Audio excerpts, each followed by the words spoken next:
Assalamualaikum dan salam sejahtera. Kami dari kumpulan 5E akan membentangkan sorotan literatur yang bertajuk Kesan Buli Cyber dalam kalangan remaja.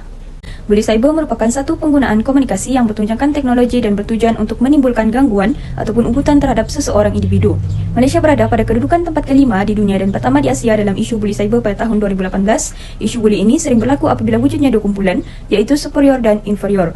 Kumpulan superior ialah mereka yang berkuasa serta mempunyai autoriti dalam kumpulan tersebut, manakala inferior pula ialah kumpulan minoriti dan mengikut segala arahan kumpulan superior. Oleh yang demikian, kajian isu buli cyber adalah signifikan dalam beri kesedaran kepada masyarakat di samping mengurangkan jenayah ini daripada semakin berleluasa. Kesan buli cyber terhadap mental. Buli cyber sememangnya membawa pelbagai kesan terhadap manusia, terutamanya daripada aspek mental. Malah, ia boleh menjadi lebih teruk akibat tekanan mental yang melampau, seperti berlakunya kes-kes bunuh diri. Hal ini dapat diperkukuhkan lagi oleh kajian yang menekankan kesan buli cyber terhadap mental, seperti kajian Suryana C. Awang dan Khadijah Alawi pada tahun 2019. Kajian tersebut dijalankan ke atas 6 orang informan daripada kalangan pelajar Universiti Kebangsaan Malaysia yang pernah mengalami buli cyber. Dapatan kajian tersebut mendapati kesan psikologi yang sering dialami oleh rata-rata mangsa tersebut adalah seperti kemurungan, tekanan dan juga gangguan tidur. Selain itu, kajian oleh Samantha Ren, Razak Ahmad dan juga Mahsan Awang pada tahun 2018 dilakukan ke atas pelajar sekolah menengah di Serian Sarawak pula mendapati bahawa kesan buli cyber daripada segi mental adalah yang paling ketara, di mana rata-rata kesan terhadap mental mencatatkan skor min tertinggi dan berada pada tahap yang membimbangkan. Kesan buli menjadikan pelajar cenderung untuk cepat marah dan mengalami kemurungan. Hal ini telah menyebabkan kesehatan mental berubah dan tidak stabil dan menjadikan mereka kurang bersosial. Seterusnya ialah kesan buli cyber terhadap fizikal.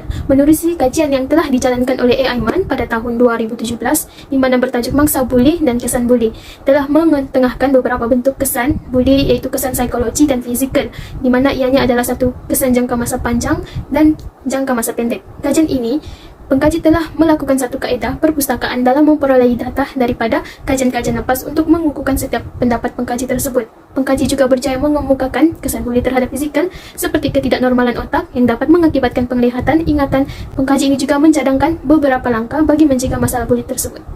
Menurut kajian yang telah dijalankan oleh Saari pada tahun 2019, terdapat beberapa unsur ketidaksantunan dalam bahasa serta ketidakpatuhan etika media sosial boleh membawa kepada jenayah buli cyber dan kesan buruk dalam kalangan remaja yang dapat dikenal pasti. Kajian tersebut juga menampilkan perubahan yang ketara dalam pembentukan budaya, sikap, amalan serta identiti remaja pada hari ini yang begitu bertentangan dengan nilai-nilai murni serta budaya yang diamalkan oleh golongan remaja pada masa dahulu.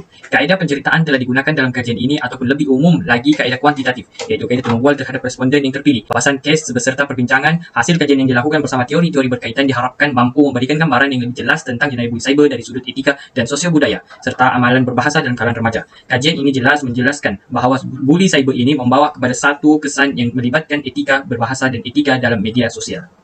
Seterusnya ialah kesan buli cyber terhadap revolusi teknologi. Menurut kajian yang telah dijalankan oleh Mirandani pada tahun 2021 yang bertajuk Keterdedahan Wanita Terhadap Risiko Buli Cyber dalam Media Digital Semasa Penguatkuasaan Perintah Kawalan Pergerakan, telah membincangkan satu statistik penggunaan media sosial yang mana penggunaan media sosial ini telah mewujudkan satu jenayah buli secara maya maupun buli cyber. Kaedah kajian telah dijalankan secara kuantitatif dengan menggunakan reka bentuk tinjauan menerusi edaran soal selidik secara online. Dapatan tersebut telah menunjukkan bahawa separuh daripada responden menggunakan media sosial tanpa tujuan. Oleh hal yang demikian, dapat disimpulkan bahawa penggunaan media sosial tanpa tujuan akan membawa kepada jenayah tersebut dan akan merosakkan tujuan utama teknologi yang ada. Kesimpulannya, buli cyber merupakan satu masalah global yang memberi kesan yang negatif, terutamanya dalam kalangan remaja yang merupakan pengguna media sosial utama.